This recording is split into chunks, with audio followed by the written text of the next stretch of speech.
श्रीमहादेव उवाच जीवात्मनं परमात्मनं दानं ध्यानं योगो ज्ञानम् उत्कलकाशी गङ्गामरणं न गुरोरधिकं प्राणं देहं गेहं राज्यं स्वर्गं भोगं योगं मुक्तिं भार्यामिष्टं पुत्रं मित्रं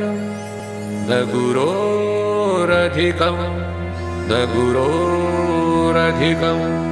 वानप्रस्थं यतिमिधर्मं पारमहंस्यं भिक्षुकचरितं साधोः सेवां बहुसुखभुक्तिं न गुरोरधिकं विष्णो भक्तिं पूजनरक्तिं वैष्णवसेवा मातरि भक्तिं विष्णोरिव पितृसेवनयोगं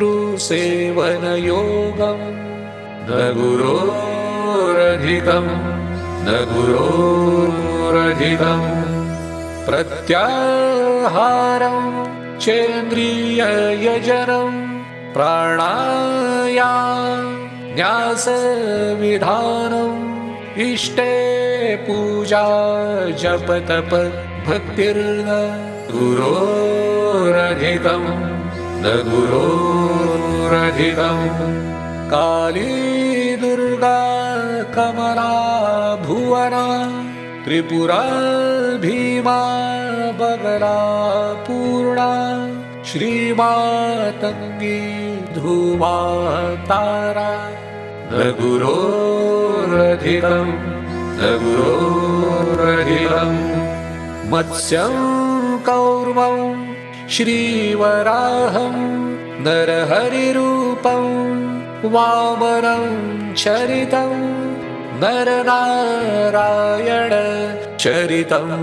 योगं न गुरोरधिकं श्रीभृगुदेवं श्रीरघुनाथं श्रीयदुनाथं बौद्धं कल्क्यम् अवतारादश वेदविधानं न गुरोरधिकं गङ्गा काशी काञ्ची द्वारा मायायोध्यावन्ती मथुरा यमुना रेवा पुष्करतीर्थं न गुरोरधिकं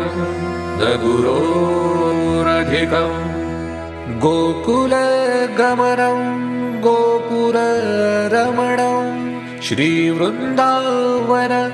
मधुपुररटनम् एतत् सर्वं सुन्दरी मातर्न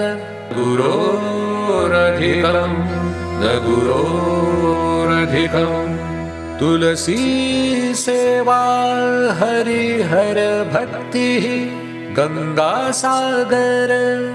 संगममुक्तिः किं परमधिकं कृष्णे भक्तिर्न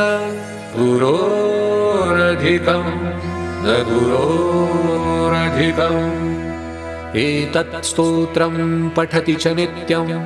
मोक्षज्ञानी सोऽपि च धन्यं